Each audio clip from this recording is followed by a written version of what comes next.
नमस्कार मित्रों, स्वागत है आपका मेरे YouTube channel novels in audio dot Gaurav में। मित्रों, प्रस्तुत है आपके सामने अक्टूबर जंक्शन उपन्यास का तीसरा भाग।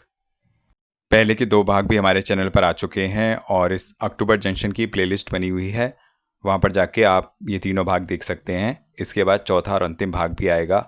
तो उपन्यास बहुत ही अच्छा है और बेस्ट सेलर रहा है, इसे आप अवश्य सुने, आपको पसंद आएगा। तो प्रस्तुत है भाग 3। एक साल बाद 10 अक्टूबर 2013, टोक्यो, जापान। सुदीप के बिजनेस में उसके इंडियन इन्वेस्टर की दखलंदाजी बहुत ज़्यादा बढ़ गई थी। यहाँ तक कि उस पर यह दबाव डाला जा रहा था कि वह कंपनी के सीईओ के पद से रिज़ाइन कर दे। सुदीप यह लड़ाई किसी भी कीमत पर हारना नहीं चाहता था, इसलिए उसने जापान की कंपनी एस बैंक को फंडिंग के लिए अप्रोच किया था। सुदीप, अभिजात और सुनैना अपनी इन्वेस्टमेंट फर्म एस बैंक के हेड ऑफिस में बैठे थे। सुदीप को अपना बिजनेस बढ़ाने के लिए और रुपयों की ज़रूरत थी। थोड़ी देर में ही मीटिंग शुरू होने वाली थी। अभिजात और सुनैना अपने लैपटॉप में प्रेजेंटेशन फाइनल कर रहे थे। कमरे में एस बैंक की तरफ से एक अमेरिकन और एक हिंदुस्तानी आदमी बैठा हुआ था। सभी लोग एस बैंक के चेयरमैन मियाजाकी सान का इंतज़ार कर रहे थे। आज बड़ा फैसला होना था, क्योंकि अगर आज सुदीप को आगे बिजनेस बढ़ाने के लिए रुपए मिलते तो उनका प्रॉमिस था कि वो लोग अगले 2 साल में इंडिया की नंबर 1 ट्रैवल कंपनी बन सकते थे। मीटिंग शुरू होते ही अभिजात ने बोलना शुरू किया।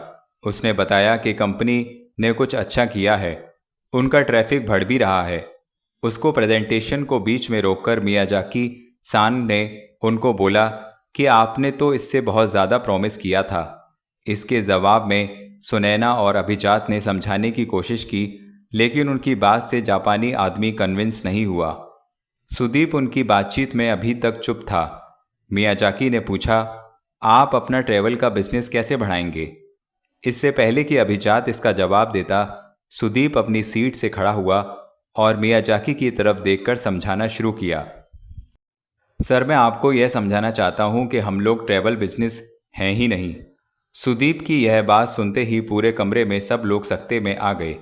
अभिजात और सुनैना एक दूसरे को देखने लगे। उन्हें समझ ही नहीं आया कि यह सुदीप क्या कह रहा है। सुदीप ने अपनी बात जारी रखते हुए कहा, सर, अगर हम केवल एक ऐसी साइट हैं जो लोगों को एक पॉइंट से दूसरे पॉइंट तक ले जाती है, मतलब कि अगर हम केवल टिकट बेचने के बिजनेस में हैं तो हमारा बिजनेस कभी ग्रो नहीं करेगा। हम लोग असल में एक्सपीरियंस बेचने के बिजनेस में हैं। कोई अगर दिल्ली से लद्दाख जाता है तो हमारा काम केवल उसको एक कार और ड्राइवर या एक बाइकर देने का नहीं है। हमारा काम है कि उस ट्रैवलर के पूरे ट्रिप के एक एक मिनट का एक्सपीरियंस ऐसा रहे कि वो ज़िंदगी भर ना भूल पाए और लौटकर अपने पूरे सर्कल में सबको बताए। सुदीप ने बिजनेस बढ़ाने के लिए कोई भी ऐसा वादा नहीं किया कि इतने रुपए का रिटर्न आ जाएगा। सुदीप का पॉइंट बहुत ही क्लियर था। उसने उस मीटिंग में मियाजाकी को समझाया कि दुनिया भर में ट्रैवल को लेकर रुझान बहुत बढ़ रहा है। उसने आगे यह समझाया कि इंडिया में आज से 10 साल पहले बहुत कम लोग लद्दाख जाते थे, लेकिन अब धीरे धीरे लोगों ने जाना शुरू किया है। 90s में जो लोग पैदा हुए हैं वो सेव करके ट्रैवल करना चाहते हैं। यह सेम ट्रेंड यूरोप के देशों में पहले से था, लेकिन इंडिया में यह सब पहली बार हो रहा है और आने वाले सालों में यह बहुत बढ़ने वाला है। सुदीप ने इंडिया की सारी बड़ी बाइक ट्रैवल कंपनियों में स्टेक ले लिया था। सुदीप की अपने बिजनेस को लेकर विज़न और क्लैरिटी अभिजात और सुनैना से कम 5 साल आगे का था। मियाजाकी की सुदीप की बातों से इम्प्रेस हुए। सुदीप को अपने 10% स्टेक की कीमत अदा करने की शर्त पर करीब 251 करोड़ रुपए मिले। इस बार जब मीडिया में खबर आई तब न्यूज़ में अमाउंट के बारे में कोई जानकारी नहीं दी गई। हालांकि मीटिंग के बाद अभिजात और सुनैना बहुत खुश थे, लेकिन सुदीप को अपना 10% स्टेक देने के बाद से आने वाले खतरे का अंदाज़ा लग गया था। उसको पता था कि जितना कम उसका स्टेक होगा, इन्वेस्टर उसके काम में उतनी ही ज़्यादा टांग अड़ाएगा। 10 अक्टूबर 2013, Delhi. Chitra Indian book house publisher की रुचिका से मिलने के लिए राजीव चौक के कैफ़े कॉफ़ी डे में वेट कर रही थी। चित्रा ने जो किताब लिखी थी वो बेस्ट सेलर हो चुकी थी, लेकिन पूरी किताब में चित्रा का नाम नहीं था। रुचिका ने आते ही अपने लिए ब्लैक कॉफ़ी ऑर्डर की और कुर्सी पर बैठते हुए बोली, 2 गुड न्यूज़ हैं और एक बैड न्यूज़। तीनों ही न्यूज़ बैड हैं मतलब। चित्रा ने अपनी आंखें मचकाते हुए कहा, इतनी भी बुरी नहीं है, सुनाओ।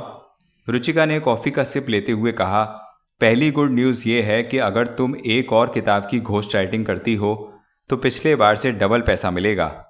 दूसरी गुड न्यूज़ ये है कि मेरे पास टीवी राइटिंग के लिए बहुत कुछ अच्छे ऑफ़र हैं, पैसा भी बहुत अच्छा है।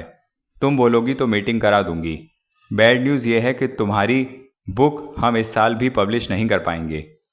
बैड न्यूज़ के आगे दोनों गुड न्यूज़ का कुछ मतलब था ही नहीं।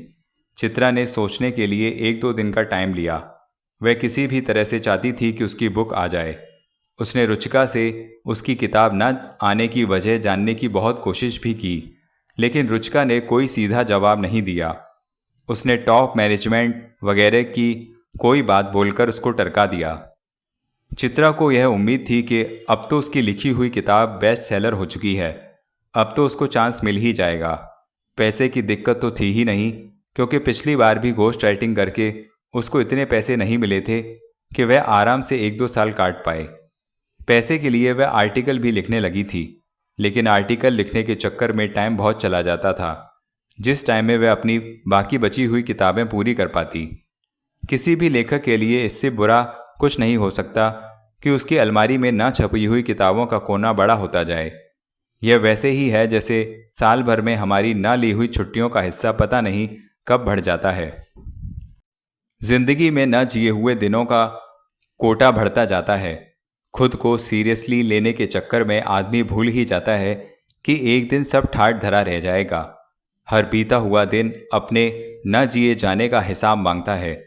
सब कुछ ठीक है और कुछ भी ठीक नहीं है जैसे ख्याल इसलिए आते हैं ताकि आदमी अकेले में बैठकर जिंदगी से ऊब सके, इतना ऊबे कि जिंदगी से आंख मिचौली करने की हिम्मत जुटा सके। ऊबे हुए लोग ही गूगल मैप का छोटे से छोटा रास्ता छोड़कर सड़क के किनारे की पगडंडी वाला लंबा रास्ता लेते हैं। नज़ारे बदलने से नज़रिया भी बदल जाता है। यह बात किसी बूढ़ी औरत ने कही थी। औरतों को नज़ारा बदलने के लिए आदमी से ज़्यादा चलना पड़ता है। चित्रा का रास्ता लंबा भी था और अलग भी, इसलिए मुश्किल ज़्यादा ना भी हो, लेकिन नई थी। 10 अक्टूबर 2013 की शाम को सुदीप और चित्रा दोनों इतने उदास थे कि दोनों का एक दूसरे को पहले कॉल करने का मन नहीं किया। दिन खत्म होने से पहले सुदीप ने जापान की रात 11:30 बजे चित्रा को कॉल किया। उस समय चित्रा की घड़ी में 8 बज रहे थे। वह दिल्ली में अपने घर पर थी। उसके साथ में कोई लड़का था। चित्रा के लिए ऐसे लड़कों के साथ सोना कुछ नया नहीं था। अकेलापन अच्छी बीमारी है, कभी फायदा करती है तो कभी बहुत नुकसान। अपने आप से चाहे कोई कितना भी प्यार करता हो, लेकिन आदमी सबसे जल्दी और सबसे ज़्यादा खुद से उकता जाता है। सुदीप अपने होटल के कमरे में सुनैना के साथ रुका हुआ था। उसको सुबह से याद था कि आज 10 तारीख है और आज के दिन वह और चित्रा मिलते हैं। चित्रा को भी यह बात अच्छे से याद थी। चित्रा के फ़ोन उठाने की वजह से साथ वाला लड़का थोड़ा डिस्टर्ब हुआ। उधर सुदीप का एकदम से बिस्तर से उठकर जाना और चित्रा को फ़ोन करना सुदीप की गर्लफ्रेंड सुनैना को कुछ अच्छा नहीं लगा। फ़ोन मिलने के बाद से दोनों को बस तसल्ली हुई कि दोनों को एक दूसरे की याद है। दोनों की एक दूसरे की ज़िंदगी में साल में एक दिन ही सही, लेकिन पक्की जगह है। सुदीप ने चित्रा को जताया कि आज सुबह से ही वह उसे याद कर रहा था। उसने यह भी जोड़ा कि उसे बहुत सारी बातें करनी हैं। चित्रा ने यह जताया कि कैसे 1 साल बीत गया। सुदीप ने कहा, मुझे ब्रेक चाहिए। चित्रा ने जवाब दिया, मुझे भी। वे एक दूसरे की खामोशी सुन रहे थे कि चित्रा के कमरे से उस लड़के ने आवाज़ लगाई। सुदीप को थोड़ा अजीब लगा। सुदीप ने तुरंत ही फ़ोन काट दिया। चित्रा ने फ़ोन रखते ही उस लड़के को घर से जाने के लिए बोला। उस लड़के ने चित्रा को 1-2 गाली दी और कमरे से निकल गया। उधर सुनैना दूसरी तरफ मुंह करके लेट गई। सुदीप अब भी बैठकर अपने मोबाइल से कुछ टाइप कर रहा था। उसने एक मैसेज टाइप करके चित्रा को भेजा, if we are not together for real reasons like kids, security और emotional support, then we should be together for unreal reasons like happiness, good company and comfort. मेरी लाइंस नहीं हैं, लेकिन कहीं पढ़ी थीं। सुदीप का यह मैसेज भेजकर लेट गया, तभी उसका फ़ोन बजा। उधर से चित्रा का मैसेज था। रसल क्रो की एक फिल्म थी ब्रेकिंग अप, उसमें ये लाइंस थीं। कुछ साल हमसे नाराज़ होते हैं, लाख कोशिश करने पर भी वो मानते ही नहीं। यह साल सुदीप और चित्रा की जिंदगी का वही साल था। दुनिया भर में 13 को बुरा मानने की अपनी अपनी वजह हैं। सुदीप और चित्रा के पास 2013 को अच्छा मानने की एक भी वजह नहीं थी। साल बुरा हो तो याद कर लेना चाहिए कि अगला साल आकर सब कुछ बदल देगा। साल 2013 में सुदीप और चित्रा अपने अक्टूबर की 10 तारीख खो आए थे। कुछ पा लेने के बाद जब हम एक गिलास ठंडा पानी पीकर सुस्ताते हैं, तब याद आता है कि हमारा वो एक हिस्सा खो गया जो इतना कुछ पाना चाहता था। चलते फिरते हम रोज़ कितना कुछ खोते जा रहे हैं कि याद ही नहीं आता कि हम कब बैठकर हमने आसमान में तारे गिने थे, कब आखिरी बार अपनी एक हाथ की उंगलियों को दूसरे हाथ की उंगलियों से छुआ था, कब बिना बात के ऐसे ही अपने मोबाइल पर किसी बिसरे हुए दोस्त को बिना किसी काम कॉल किया था, दोस्त जो अब थोड़ा अजनबी हो चुका है। कब शोर के बीच हमने किसी चिड़िया की आवाज़ को बचाने की कोशिश की थी, कब हमने 12 महीने के बच्चे के जैसे धूप को कमरे में झांकते हुए देखकर चौंके थे, कब डूबते हुए सूरज के साथ 10 रुपए की मूंगफली खाई थी, कब रात भर बातें की थी।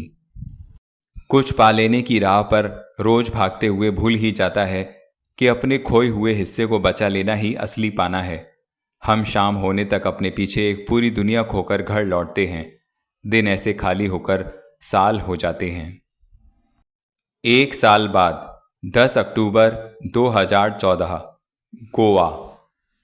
दिल्ली में सरकार बदल चुकी थी। सभी बिजनेस वाले मोदी सरकार को बड़ी उम्मीद से देख रहे थे कि दिन अच्छे आएंगे। अच्छे दिन का आना बहुत बड़ी उम्मीद है। अच्छे दिन आए या नहीं यह किसी को नहीं पता था। प्रधानमंत्री नरेंद्र मोदी ने एक मीटिंग देश के सभी बड़े बिजनेस हाउस के मालिकों से की थी। इसी मीटिंग में देश के उभरते हुए बिजनेस के लोगों को भी बुलाया गया। जो 30 लोग चुने गए थे उसमें से एक सुदीप भी था। इंडियन इकॉनमी ग्रो कर रही थी। ऐसे लग रहा था कि अगले 5 सालों में इंडिया पूरी दुनिया में अलग छाप छोड़ेगा। प्रधानमंत्री ने 2 अक्टूबर को स्वच्छ भारत कैंपेन लॉन्च की, जिसमें कई फिल्म स्टार समेत बड़े बड़े लोग शामिल हुए थे। सुदीप को भी दिल्ली से इनवाइट किया गया। वह इसमें नहीं जा पाया क्योंकि उसको बहुत सारा काम निपटाकर 10 तारीख को गोवा पहुंचना था। सुदीप चित्रा का गोवा के एयरपोर्ट पर इंतज़ार कर रहा था।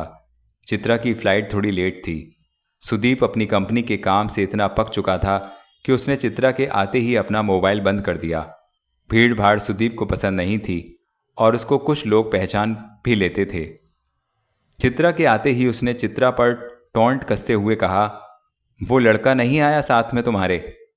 उसको तो उसी दिन शाम को भूल गई थी। तुम सुनाओ, क्या हाल है तुम्हारी गर्लफ्रेंड के? क्या नाम था उसका? सुनैना नाम था। मैं सुनैना से शादी कर रहा हूँ। इतने बोरिंग लगोगे तुम शादी के बाद, चित्रा ने कहा। 35 साल का होने पर बच्चों से खेलने के लिए बच्चे होने तो चाहिए। बात तो सही है तुम्हारी, कर लो बच्चे। अपने बच्चों को मेरे पास भेजना, उनको बिल्कुल बिगाड़ दूंगी। बच्चा तुमको बुआ बुआ बोलेगा, कितना अच्छा लगेगा, सुदीप ने कहा। और यह सुनते ही चित्रा ने उसको जोर से कोहनी मारी। एयरपोर्ट के बाहर ही कार आई हुई थी। सुदीप ने कार की चाबी चित्रा को दी। तुम पहले आ चुकी हो गोवा? हाँ, मैं हनीमून पर नहीं आई थी। पहले बता देना था, कहीं और चलते। अब किस किस चीज़ से पीछा छुड़ाऊंगी। कैसी चल रही है लाइफ? मेरी लाइफ एकदम हैपनिंग है। इसका मतलब है किताब आने वाली है? किताब का तो पता नहीं, लेकिन लिखकर काम अच्छा चल रहा है। कैसे? सब यहीं पूछ लोगे? अभी तो हम आए हैं, आराम आराम से बात करते हैं। चित्रा ने एसी बंद करके गाड़ी के शीशे खोल दिए। सुदीप और चित्रा ताज में रुके हुए थे। हालांकि चित्रा और सुदीप के बीच में आज तक कुछ ऐसा हुआ नहीं था। ना ही कभी चित्रा ने या फिर सुदीप ने ऐसी कोई भी कोशिश की थी जिससे ऐसा लगे कि वो एक दूसरे को छूना चाहते हैं। सुदीप और चित्रा कोई कॉलेज में जाने वाले या नई नई नौकरी वाले लड़का लड़की तो थे नहीं। चित्रा के शरीर की अपनी ज़रूरतें थीं जो वह किसी न किसी के साथ सोकर पूरा कर लिया करती थी। सुदीप की अपनी एक स्टेबल गर्लफ्रेंड थी ही। होटल के कमरे में जाकर चित्रा ने टीवी ऑन करके गाने चला दिए और कूदकर बिस्तर पर पसर गई। सुदीप सुबह फ्लाइट के चक्कर में नहा नहीं पाया था, वह नहाने चला गया। चित्रा पहले से बहुत खूबसूरत लग रही थी। दोनों 2 साल बाद मिल रहे थे। सुदीप और चित्रा में अब इतनी समझ थी कि वो बिना शर्ट पहने उसके सामने आराम से आ रहा था। दोनों एक दूसरे की प्रेजेंस को लेकर कंफर्टेबल थे। जब तक सुदीप नहाकर निकला, चित्रा ने पूरा प्रोग्राम बना लिया था कि क्या क्या करना है। सुदीप ने निकलते ही कहा, बीच पर चलते हैं। चित्रा ने तुरंत कहा, नहीं, पहले चर्च। सुदीप ने अपने शॉर्ट्स पहने और सफ़ेद टी शर्ट पहनकर बाल बनाते हुए बोला, तुम्हें पता है ना, तुम बहुत फिल्मी हो। अब हूँ तो हूँ, कौन सा साल भर उम्र भर तुम्हारे साथ रहना है, एक दिन की बात है। चित्रा अपने कपड़े लेकर बाथरूम में गई और चेंज करके जब लौटी तो सुदीप वहीं बैठा हुआ था जहाँ 2 मिनट पहले चित्रा लेटी हुई थी। चेंज करके आई हुई चित्रा बिल्कुल अलग दिख रही थी। उसने बस एक लंबी टी शर्ट पहन रखी थी। अपने बैग से हेयर क्रीम निकालकर चित्रा ने अपने बालों पर लगाकर हाथ से बाल सही कर लिए। वह अपने बालों में कंघी नहीं करती थी। सुदीप ने कार की चाबी चित्रा की तरफ बढ़ाई। चित्रा ने कार की चाबी को अपने छोटे से बैग में रखा और कहा, हम कार से नहीं जा रहे, मैंने स्कूटी मंगवा ली है, यहाँ से बस 1 किलोमीटर दूर जाना है। रास्ते में सुदीप बार बार पेड़ से पत्तियां तोड़ रहा था। चित्रा उसको बार बार मना कर रही थी।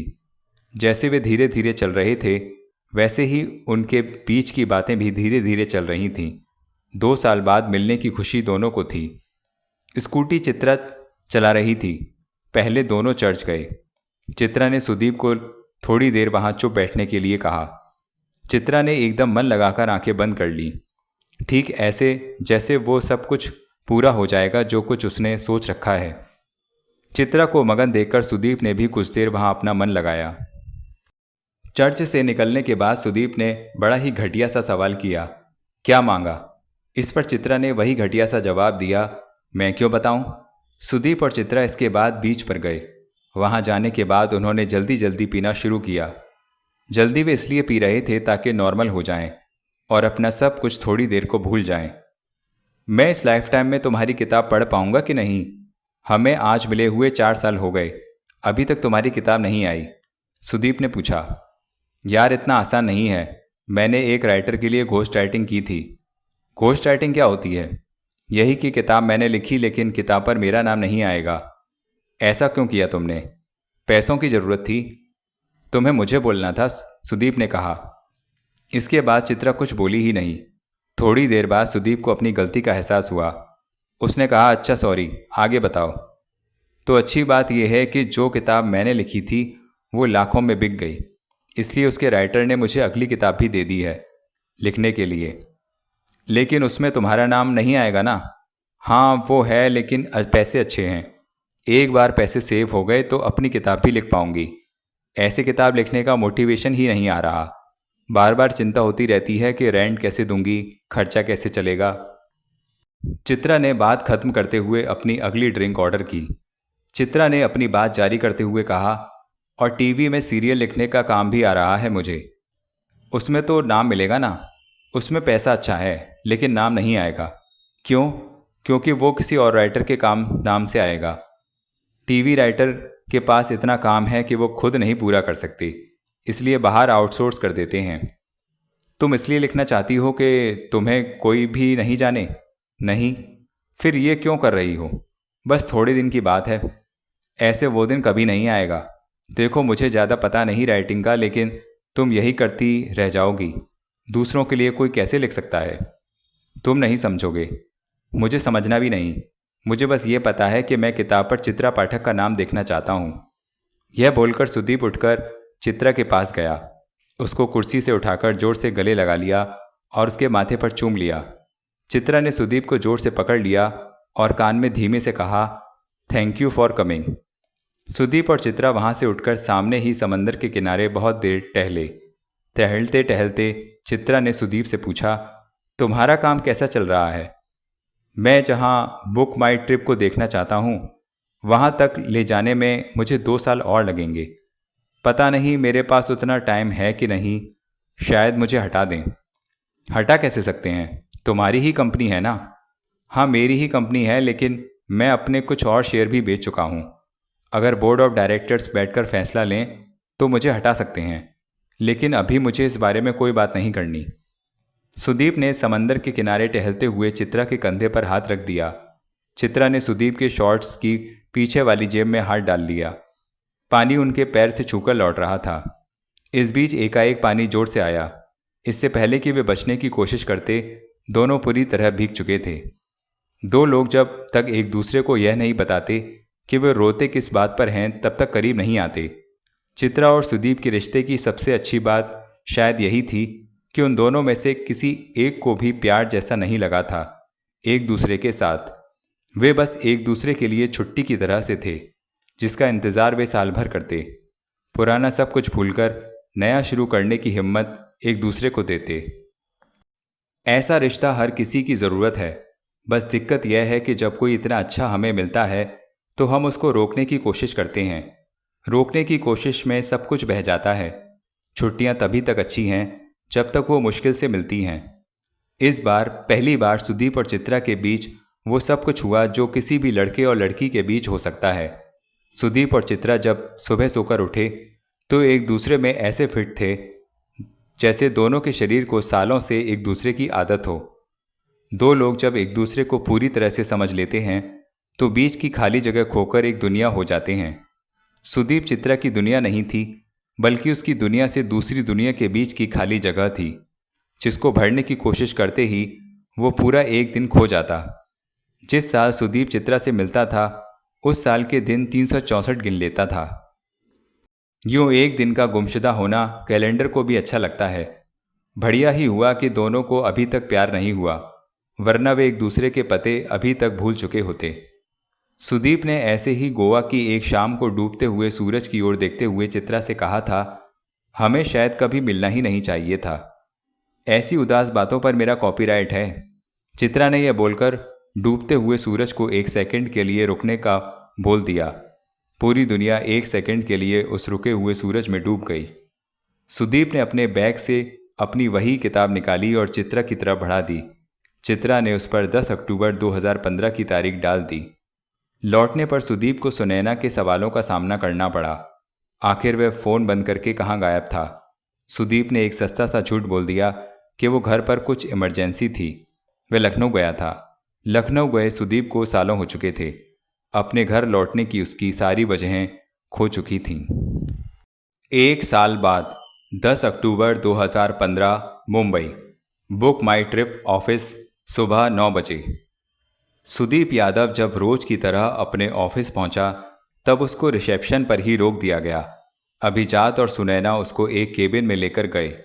सुदीप की तरफ एक लेटर बढ़ाया गया। लेटर में कुछ ऐसा लिखा था जिसका मतलब था कि बोर्ड ऑफ डायरेक्टर्स और इन्वेस्टर ने मिलकर यह फैसला किया है कि सुदीप अब इस कंपनी का सीईओ नहीं रहेगा। सुदीप की जगह अभिजात को सीईओ बनाया जा रहा है। यह मीटिंग रात के 1 बजे हुई थी। सुदीप ने लेटर को वहीं के वहीं फाड़ दिया और अभिजात की आंखों में आंखें डालकर देखने लगा। अभिजात ने बोलना शुरू किया कि रात में देर हो गई थी, इसलिए उसे रात में जगाना ठीक नहीं समझा। सुदीप के ओंठ फड़फड़ा रहे थे, लेकिन वह इतना गुस्से में था कि कुछ बोल नहीं रहा था। सुदीप केबिन से उठकर अपने केबिन में जाने लगा। इतने में उसके हाथ से उसका लैपटॉप ले लिया गया। उसका केबिन लॉक किया जा चुका था। उसको अपना सामान अपने केबिन से हटाने का टाइम भी नहीं दिया गया। सुदीप के केबिन में उसकी माँ की फ़ोटो लगी थी। सुदीप जिद पर अड़ गया कि उसको अपनी माँ की फ़ोटो चाहिए। सुनैना के कहने पर केबिन खोला गया। सुदीप पूरे केबिन को एक बार ध्यान से देखा, अपनी माँ की फ़ोटो उठाई। उसके कमरे के बोर्ड पर लिखा हुआ था कि बुक माई ट्रिप अगले 2 साल में इंडिया की नंबर 1 कंपनी होगी। उस केबिन को एक एक चीज़ को उसने इत्मीनान से देखा। जैसे छोटे बच्चे बहुत नाराज़ हो जाते हैं तो अपने सबसे प्यारा खिलौना तोड़ देते हैं, वैसे ही सुदीप नाराज़ था। वो कंपनी जिसको सुदीप ने बनाया था, अब उस कंपनी को सुदीप की ज़रूरत नहीं। सुनैना ने सुदीप को समझाने की कोशिश की थी, लेकिन सुदीप ने सुनैना की कोई बात नहीं सुनी। वह ऑफिस से निकल गया। ऑफिस से निकलने के 5 मिनट के भीतर ही सुदीप ने एक ईमेल लिखी जो कि जानबूझकर उसने मीडिया में लीक कर दी। Dear board member and investor, मैं बहुत पहले ही समझ चुका था कि आप लोगों से कुछ भी बात करना ही बेकार है। मैंने बहुत पहले ही हिसाब लगा लिया था कि मेरे पास इस लाइफ में करीब 3.25 लाख घंटे हैं, यानी कि एक एवरेज आदमी करीब 60 साल जीता है, उसमें से सोने का समय मैंने घटा दिया है। मैं अपनी लाइफ का बचा हुआ समय आप लोगों की पॉलिटिक्स पर खराब नहीं करना चाहता। हालांकि अच्छा यह रहता कि आप मुझे हटाने से पहले बता देते, लेकिन आपने वो सब इतने चुपचाप किया है जैसे कोई रात में चुपचाप चोरी करता है। All the best. Book my trip इस देश की सबसे बड़ी कंपनी हो सकती थी, लेकिन का जवाब आपके पास खुद है। कायदे से आगे कभी भी कंपनी को मेरी ज़रूरत होगी तो मुझे आपकी कोई मदद नहीं करनी चाहिए, लेकिन मैं आप लोगों जैसा नहीं हूँ। बुक माई ट्रिप को इस देश की नंबर 1 कंपनी बनाने में कभी भी मेरी ज़रूरत होगी तो मैं कोई भी मदद करने के लिए तैयार हूँ। चीयर्स। सुदीप यादव। सुदीप के इस ईमेल डालने के 1 घंटे के अंदर इस देश के हर न्यूज़ चैनल पर यह ईमेल था। तमाम आर्टिकल लिखे जा रहे थे। सुदीप हीरो था, लेकिन सोशल मीडिया पर कोई उसको कल्ट हीरो बोल रहा था, तो कोई क्रेजी, तो कुछ लोग इमैच्योर। उधर चित्रा ने टीवी ऑन किया तो यही न्यूज़ चल रही थी। लोग तरह तरह की बातें कर रहे थे। हर चीज़ के तमाम पहलू होते होंगे, लेकिन न्यूज़ पर हर बात के 2 ही पहलू होते हैं, एक बहुत सही और एक बहुत ही गलत। बीच का कुछ नहीं होता। न्यूज़ चैनल पर एक पैनलिस्ट ने घोषणा कर दी कि फोर्ब्स मैगजीन की बहुत ही पॉपुलर लिस्ट 30 अंडर 30 में आने वाले सुदीप यादव का कैरियर खत्म हो चुका है। सुदीप यादव की बाइट लेने के लिए लोग खड़े थे, लेकिन सुदीप यादव की तरफ से कोई भी स्टेटमेंट नहीं आया था। सुदीप की पॉपुलैरिटी इतनी ज़्यादा थी कि उसके नाम से ट्विटर पर #कमबैकसुदीप, #स्टैंडविथसुदीप ट्रेंड करने लगा। चित्रा न्यूज़ चैनल पर यह सब देख रही थी। चित्रा ने सुदीप को फ़ोन मिलाया, लेकिन सुदीप का फ़ोन आना बंद आ रहा था। उसके पास उसकी सेक्रेटरी का नंबर था। चित्रा ने वो नंबर मिलाया, लेकिन सेक्रेटरी का नंबर भी बंद आ रहा था। उधर सुदीप की कार के पीछे अभी भी रिपोर्टर्स थे। उसको समझ आ गया था कि अगर वह मुंबई में रहा तो ये लोग पीछा नहीं छोड़ेंगे। ऑफिस से निकलकर वह सीधे एयरपोर्ट गया और उसने लखनऊ की पहली फ़्लाइट का टिकट बुक कराया। उसने अपने ड्राइवर का मोबाइल अपने साथ रख लिया था। सिक्योरिटी चेक के बाद उसने अपने ड्राइवर के नंबर से चित्रा को फ़ोन किया। चित्रा ने सुदीप से सबसे पहले पूछा, तुम ठीक तो हो? हाँ, मैं एकदम ठीक हूँ, लखनऊ जा रहा हूँ। मैंने कभी पूछा नहीं कौन कौन है घर में तुम्हारे? बस पापा हैं। पापा प्रिंसिपल थे जब मैं 12th के बाद पढ़ाई बंद कर दी थी। इस बात से उन्होंने कई साल तक मुझसे बात नहीं की थी। मम्मी बहुत पहले ही चली गई थी। मेरे पढ़ाई छोड़ने के बाद से पापा उनको रोज़ रोज़ सुनाते थे। मम्मी बहुत रोती थी।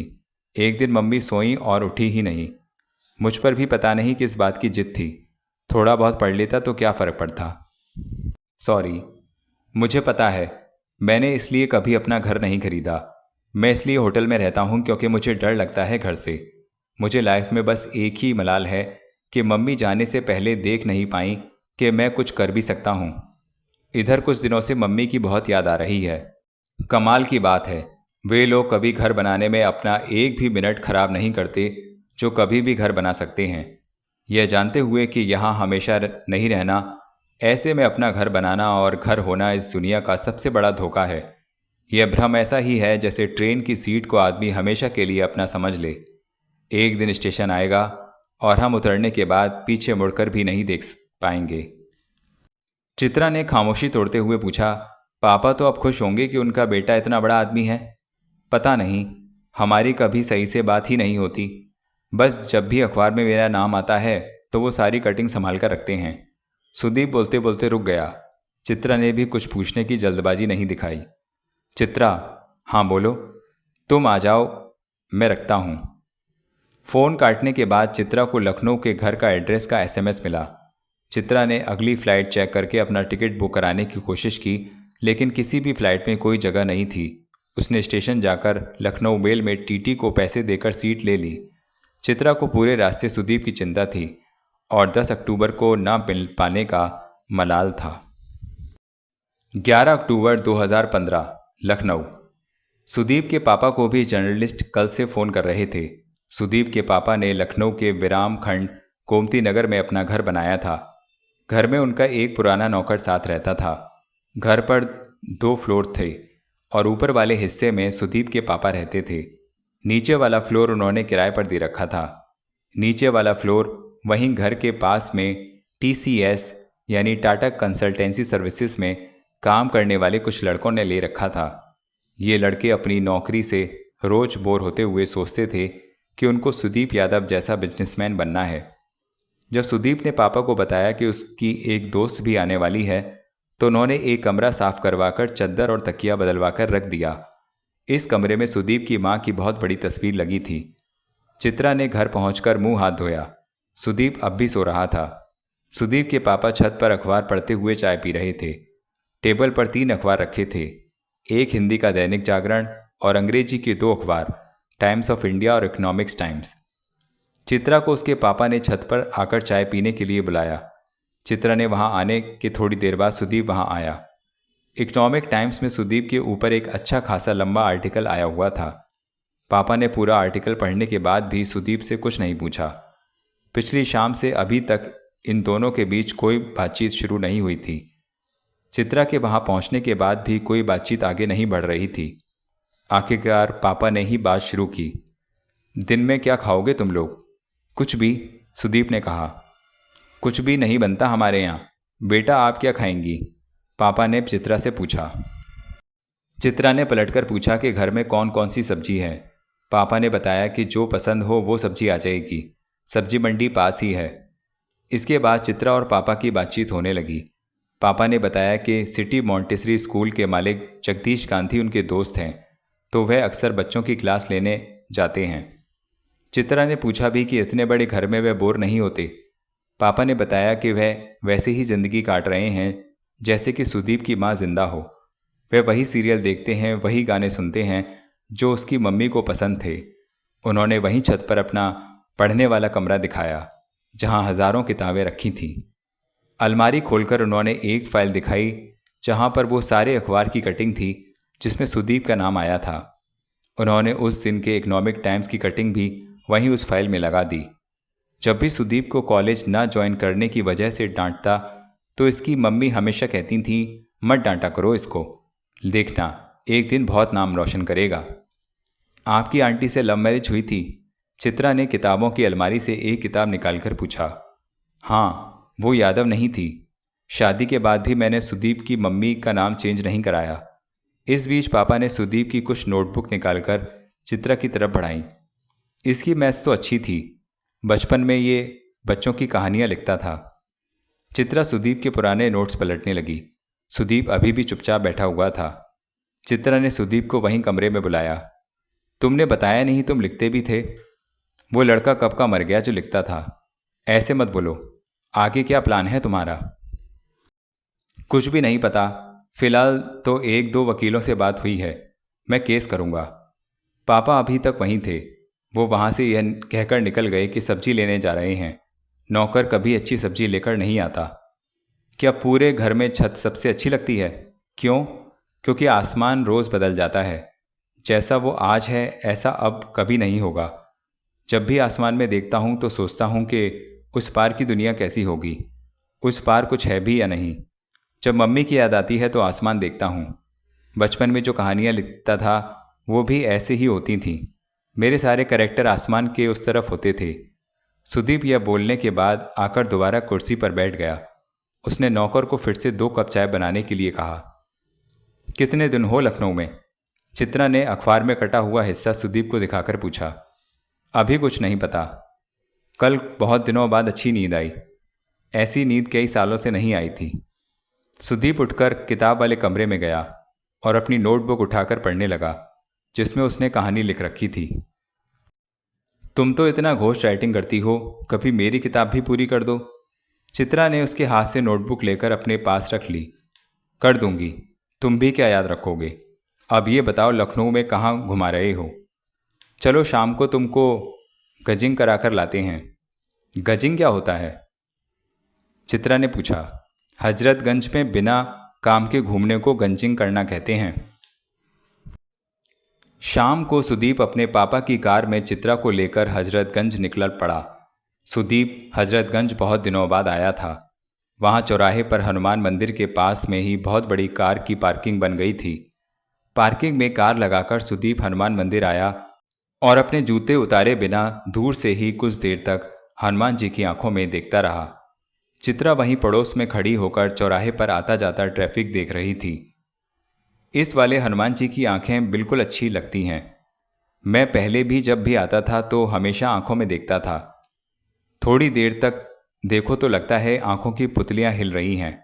मम्मी हमेशा डांटती थीं कि मैं जूते नहीं उतारता। ऐसा क्या खास है हजरतगंज में? चित्रा ने पूछा। थोड़ी देर टहलो, अपने आप समझ आ जाएगा। यहाँ सामने मोती महल पर बास्केट चाट खिलाते हैं तुम्हें। लखनऊ गए और बास्केट चाट नहीं खाई तो समझिए लखनऊ गए ही नहीं। चित्रा ने लाइफ में पहली बार बास्केट चाट खाई। चाट खाकर अभी वे थोड़ा आगे बढ़े ही थे कि इतने में सुदीप को एक गोलगप्पे वाला दिखा। सुदीप ने उसे बहुत देर तक ध्यान से देखा। सुदीप ने गोलगप्पे वाले से पूछा, भैया कॉल्विन तालुकेदार स्कूल के बाहर आप ही ठेला लगाते थे ना? गोलगप्पे वाले ने बताया कि हाँ वही लगाता था। सुदीप ने चित्रा को बताया कि उसके स्कूल में यही भैया चाट का ठेला लगाते थे। गोलगप्पे वाले ने भी पूछा कि कौन से साल में थे भैया? सुदीप ने बताया कि आपने इतने लड़कों को चाट खिलाई है, कहाँ याद रहेगा। गोलगप्पे खाते हुए सुदीप ने बताया कि यह लव लेन है। वहाँ फुटपाथ पर टी शर्ट से लेकर मैक्सी तक बहुत कुछ मिल रहा था। थोड़ा आगे बढ़कर सुदीप को किताब की दुकान मिली जहाँ से वह किताब खरीदा करता था। चलते चलते सुदीप चौराहे के पास आ पहुँचा। यहाँ पहले मैफेयर नाम का पिक्चर हॉल हुआ करता था, लेकिन अब यहाँ ऑक्सफोर्ड लाइब्रेरी बन गई है। सुदीप हजरतगंज में आते ही क्लास 12th का एक लड़का हो गया था, जो घूम घूम कर अपनी बिसरी यादें समेट रहा था। चित्रा उसके साथ टहलते टहलते स्कूल जाने वाली एक लड़की हो गई थी, जिसको बस अब से 2 घंटे बाद जिंदगी का पहला प्यार होने वाला था। चित्रा का अब तक खा खाकर पेट भर चुका था, लेकिन सुदीप ने फिर भी जबरदस्ती राम आश्रय के यहाँ मिठाई खिला ही दी। पूरा हजरतगंज एक थीम पर ब्लैक एंड वाइट था। मायावती जब उत्तर प्रदेश की मुख्यमंत्री थी तो जो काम उन्होंने करवाए उनमें से एक यह था कि कम से कम हजरतगंज अब बहुत सुंदर लगने लगा था। अगर सुदीप को अभी अभिजात का फ़ोन नहीं आया होता तो वह करीब करीब यह भूल ही चुका था कि ठीक एक दिन पहले वह सब कुछ खो चुका था। अभिजात ने उसको डांटा भी कि वह कहाँ गायब है। इन्वेस्टर बहुत नाराज हैं सुदीप से। वे उसको कुछ 1 टाइम सेटलमेंट के पैसे देना चाहते थे, लेकिन सुदीप का व्यवहार ऐसा है कि उसको कुछ नहीं मिल रहा है। अभिजात ने बताया कि उसका जितना भी स्टेक था वो इन्वेस्टर ले रहे हैं। वह अब कंपनी के बारे में कोई भी स्टेटमेंट नहीं दे सकता। कंपनी के जितने भी कार्ड उसके नाम से चल रहे थे वो सीज कर दिए गए हैं। कंपनी के नाम पर जो भी सुविधाएं उसे मिल रही थी सब कुछ ले ली गई हैं। कुल मिलाकर इसका मतलब यह था कि सुदीप के पर्सनल अकाउंट में जितने पैसे थे बस उतने ही उसके पास बचे थे। वह लखनऊ पहुंचकर वैसे ही खाली हाथ हो गया था जैसे कि कुछ साल पहले जब उसने लखनऊ से सब कुछ जीरो से शुरू किया था। अभिजात जब यह सब फ़ोन पर बता रहा था तो सुदीप गुस्से से 1-2 बार चिल्लाया भी, लेकिन अब कुछ हो नहीं सकता था। चित्रा ने उसको चुप करवाने की कोशिश नहीं की। लौटते हुए सुदीप ने चित्रा से कोई बात नहीं की। घर लौटकर वह अपने आप को कमरे में बंद कर लिया। डिनर पर चित्रा सुदीप के पापा के पास बैठी और उसने जो कुछ भी हुआ था वो सब कुछ सुदीप के पापा को बताया। पापा ने जानबूझकर सुदीप से कुछ नहीं कहा, बस अपने सोने जाने से पहले सुदीप के कमरे में नीचे पर्ची सरका दी। पर्ची में बस इतना लिखा था, खाना फ्रिज में रखा है, अगर मन करे तो खा ले। चित्रा दूसरे कमरे में आ गई। उसे सुदीप के कमरे में जाना सही नहीं लगा। वह सुदीप की नोटबुक खोलकर पढ़ ही रही थी कि इतने में सुदीप के पापा चित्रा के कमरे में आए और बोले, जब तक ये थोड़ा नॉर्मल नहीं हो जाता आप यहीं रुक जाओ बेटा, ये इतना जिद्दी है कि मुझसे कुछ बोलेगा नहीं। चित्रा ने इस बात का कोई जवाब नहीं दिया। थोड़ी देर चुप रहने के बाद वो बोली, आप परेशान ना हो अंकल, सब ठीक हो जाएगा। चित्रा अभी सुदीप की लिखी हुई कहानी खत्म ही कर रही थी। इतने में उसे किचन से कुछ आवाज़ आई। वह उठकर गई। सुदीप फ्रिज से निकालकर अपना खाना गर्म कर रहा था। तुम ठीक हो? सुदीप ने कोई जवाब नहीं दिया। चित्रा ने दोबारा पूछा, तुम ठीक हो?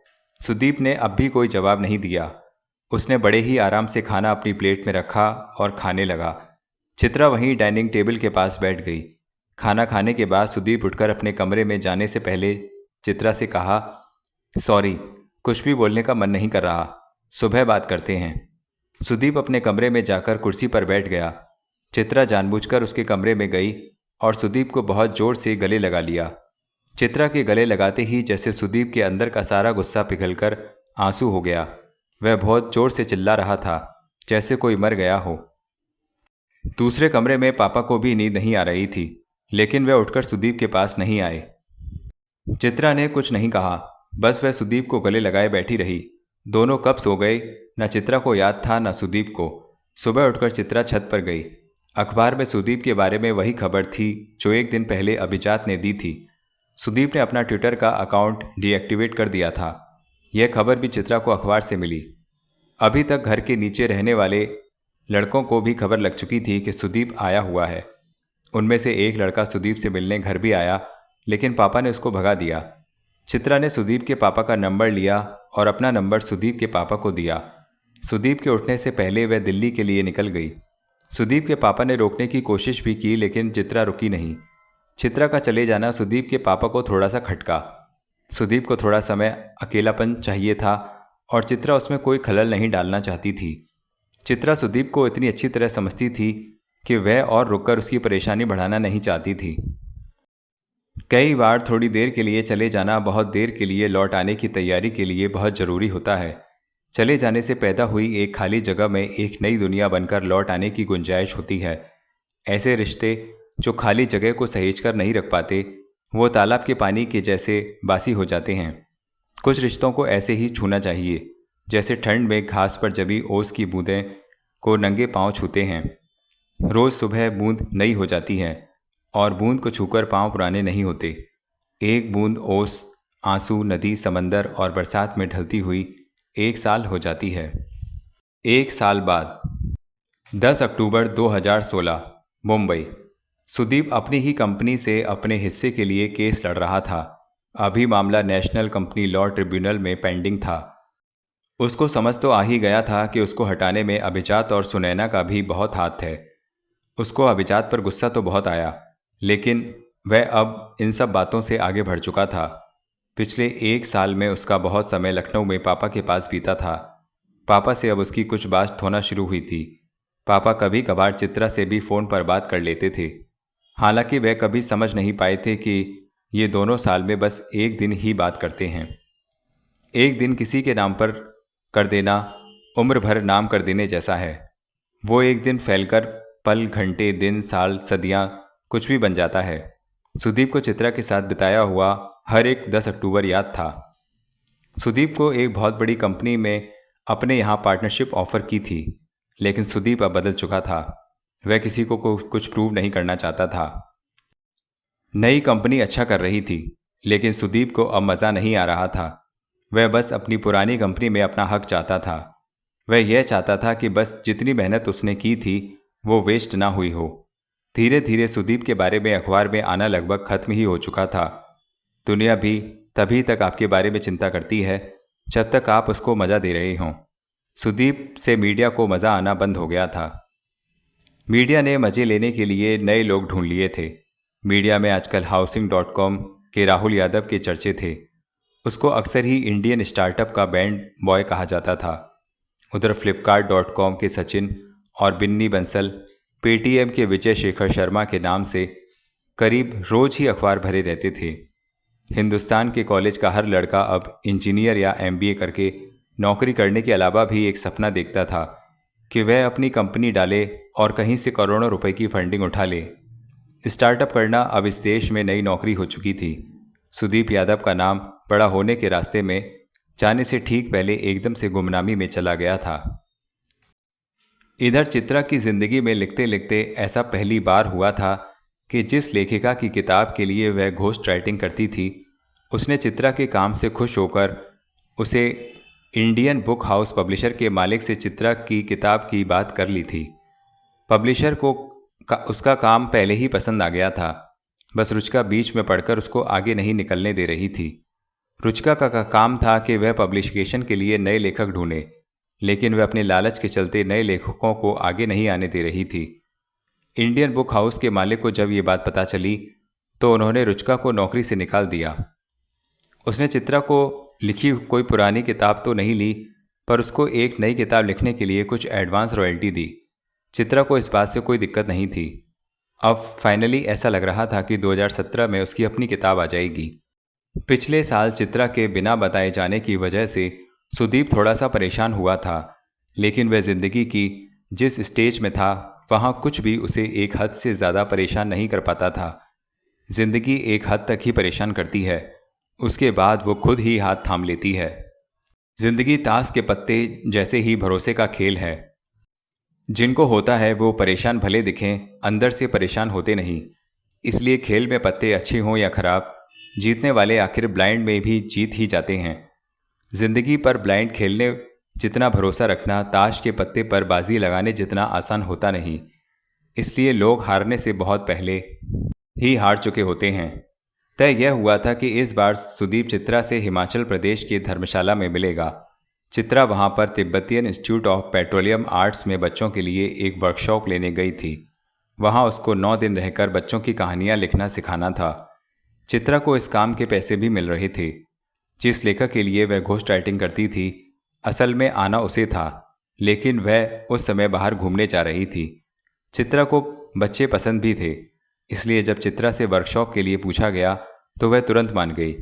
9 अक्टूबर को उस वर्कशॉप का आखिरी दिन था, लेकिन मौसम बहुत ख़राब होने की वजह से वर्कशॉप एक दिन के लिए एक्सटेंड कर दी गई थी। चित्रा बहुत दिनों से 10 अक्टूबर का इंतज़ार कर रही थी। सुदीप सुबह आने वाला था। बस दिक्कत यह थी कि चित्रा का दिन भर धर्मशाला में भटकने का प्लान था, लेकिन उसको उस दिन क्लास लेनी पड़ रही थी। सुदीप जब वहां पहुंचा तब पता चला कि उसको पूरा दिन बच्चों के साथ स्कूल में गुजारना है। सुदीप का चेहरा पिछले 1 साल में बहुत बदल चुका था। उसको चश्मा लग चुका था। बाल हल्के से सफ़ेद थे, बाल थोड़े से बिखरे हुए थे। वह भी बच्चों के साथ क्लास में पीछे जाकर बैठ गया। क्लास में करीब 20 बच्चे थे। बच्चों की उम्र 8 साल से 14 साल तक थी। चित्रा के क्लास लेने के तरीके से लग रहा था कि वह यही काम करने के लिए पैदा हुई है। चित्रा से सबकी बहुत अच्छी दोस्ती हो चुकी थी। चित्रा ने क्लास को आखिरी असाइनमेंट दिया कि सब लोग 2 घंटे बिना रुके एक कहानी लिखेंगे। यह असाइनमेंट देने के बाद चित्रा सुदीप के पास आई तो उसने भी कॉपी और पेन मांगा। बच्चों को लिखता देख वह भी अपने बचपन में पहुंच गया था। उसको अपनी आसमान के पार की दुनिया की याद आने लगी थी। उसका भी कुछ लिखने का मन कर गया। हम सबके अंदर एक किताब होती है, वो बात जो चैन से सोने नहीं देती, वो बात जो जागने के बाद ऑफिस के रास्ते में बार बार याद आती है, वो बात जो कॉलेज में बोरिंग लेक्चर के बीच में याद आती है, वो बात जो समंदर के किनारे टहलते हुए सबसे पहले आकर पैर से टकराती है, वो बात जो किसी पहाड़ी रास्ते पर किसी छुट्टी के दिन बार बार पेड़ से झांकती है। वही बात ही तो आपकी कहानी है। वो कहानी जो सबके दरवाजे पर कभी न कभी खटखटाती ज़रूर है, लेकिन उस आवाज़ पर ध्यान न देने की वजह से एक दिन वो आवाज़ चुप हो जाती है और कहानी पूरे होते हुए भी किताब अधूरी छूट जाती है। 2 घंटे होने से 15 मिनट पहले जब घंटी बजी तब सुदीप को ऐसा लगा जैसे वह किसी मेडिटेशन से उठा हो। उसको लगा कि वह लिख क्यों नहीं रहा था। उसके पूरे रास्ते की थकावट जैसे एक झटके में खत्म हो गई। चित्रा क्लास खत्म करके एक एक बच्चे से गले मिलकर उनको अपनी लिखी हुई कहानी उसे ईमेल करने को बोल रही थी। सुदीप अब भी अपनी लिखी हुई उस दुनिया में था। उस दुनिया में जैसे जादू से सब कुछ ठीक हो गया था। जाने से पहले सब बच्चों ने चित्रा के साथ एक फ़ोटो खिंचवाने की जिद की। यह फ़ोटो सुदीप ने अपने मोबाइल से खींची। इतने में एक छोटी सी बच्ची आगे आई और बोली, अंकल आपके साथ भी फ़ोटो खिंचवानी है। सुदीप ने पहले तो मना किया, लेकिन बच्ची के बार बार जिद करने पर वो टाल नहीं पाया। बच्चों ने सुदीप को चित्रा के पास खड़ा कर दिया। यह इकलौती फ़ोटो थी जिसमें चित्रा और सुदीप साथ थे।